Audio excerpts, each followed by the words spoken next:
Hello everybody. Today we're going to do compromise with kids. It's a bit different to choices. Choices is where they choose between two things. Compromise is meeting in the middle. And I think it's really, really important with your children that you compromise with them. And you also teach them how to compromise by compromising with them. Now, not everything is open for negotiation, we know that, but there's so many parts of our lives with our children that are open for negotiation and compromise, and I want you to practice it because I think it's going to pay dividends in the future. Because later, when you need them to compromise with you, they will have the skills to do it and they'll want to do it. So, for example, it's bedtime and you've said it's 8 o'clock and they wanted to stay up a bit longer to play a game or to watch something or whatever, just finish their Lego. It is a weeknight. You can still compromise. So you can compromise with them and go, okay, I've compromised with you, we'll give you another 15 minutes, okay, but you have to go straight to bed after that. Children love that. They feel like you understand them. They hear that you're listening to them.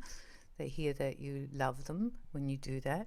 And it also teaches them that not everything is black and white, because honestly, living with kids is definitely in the grey area and it's always changing. You can also compromise when you have teenagers. I feel that they need it even more than young children in many ways because they have a mental understanding of what compromise is. So you negotiate with them. You negotiate, whether they're going to their friends, what time they're wanting to stay till, who's going to pick them up, what they're going to do. Maybe they don't want to play netball this year, but you paid for the fees. Then you compromise and you say, well, honestly, if you really don't like it, don't worry about it. We'll just suck up the extra tuition fees that we've paid. It's just really important. It's also giving them a sense of personal power, that they can be honest with you and tell you they don't want to do karate anymore, even though you've just paid for the lessons, or they don't want to go have a sleepover at someone's house because they don't really like it there. And that way you're going to get a more honest relationship with your child. Compromise is also all about love, like unconditional love. So if you really love your children, you will actually compromise with them all the time. Of course, sometimes some areas you can't, it's non-negotiable, like perhaps going to school is non-negotiable. However, even within that, if the child's really going through a lot of stuff and they're really struggling, I used to have what I'd call a mental day out, like a school day out.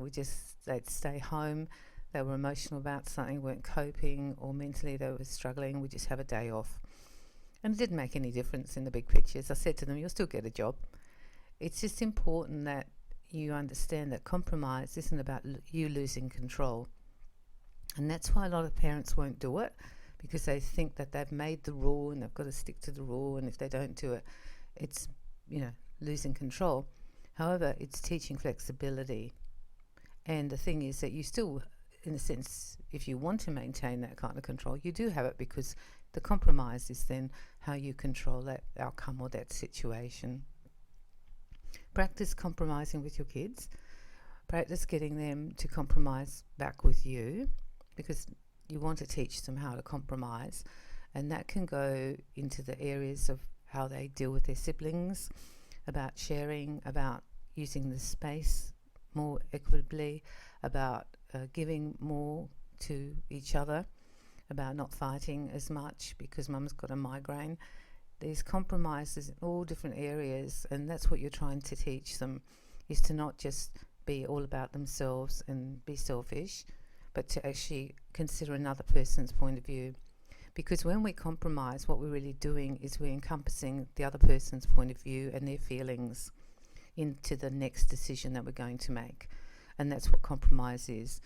The one who wants it the most can often get it. For example, if the child just wants to play the last part of their video game and they haven't quite finished, but you said 8 o'clock, it's okay to say, no, you just finish it, but you're not starting another one. Okay, just finish that one.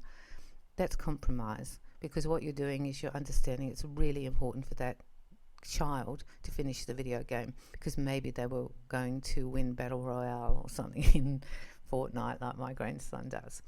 Therefore, when you're looking at it, don't see it as losing your power, see it as empowering them. And when they do it back with you, they're empowering you as well. And teach them and talk about compromising with each other. That life is actually all about compromise. And the more we compromise with other people, the better our life is, and their life is as well. It sounds really easy to do, and I actually think it kind of is, but it's not easy to get your head around doing it at the beginning if you're a very rigid person and if you like to be in control and you want to control the kids and have really strong boundaries or rules.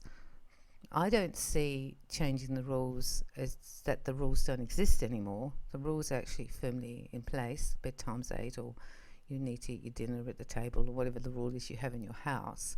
However, the compromise teaches children that we can flex and we can maintain the rules but still flex.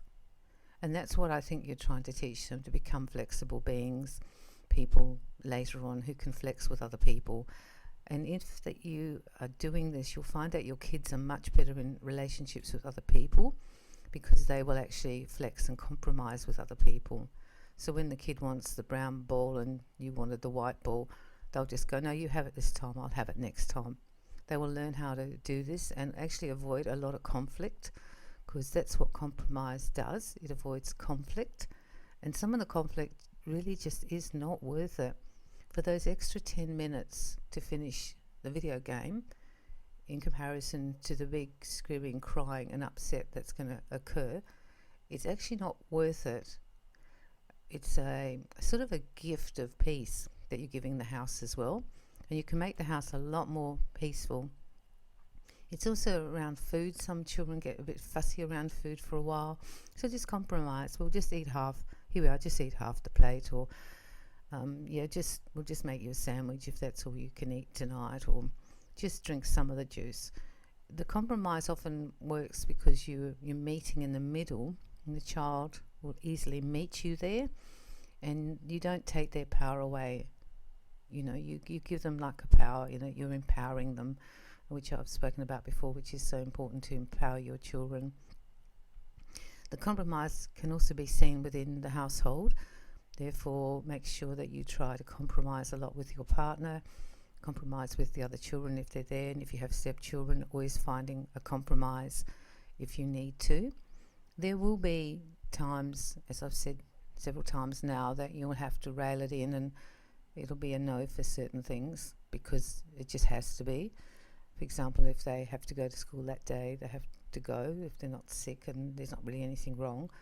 However, sort of try and read your kid a lot more than you do and try and work out when the compromise is really important and necessary and when it's not. Sometimes it's really important to do it. And children remember these things, and then you're teaching them how to live in this way, and then they will extend that to other people in their lives and extend it to their family and their friends and in the schoolyard, and later when they're a teenager and start working part-time, or even when they're an adult, they would have already learned how to compromise. They won't see compromise in a negative way, that they're losing power. They will see compromise as empowering the other person and empowering the relationship to meet in the middle. And this can only serve them well, especially as an adult, if they've already learnt these lessons as a young child. So start compromising with your kids. It's not backing off, it's not losing power. It's actually a wonderful thing. It's an act of love, and you're actually empowering your children. You're giving them some power within the situation, and you're hearing them.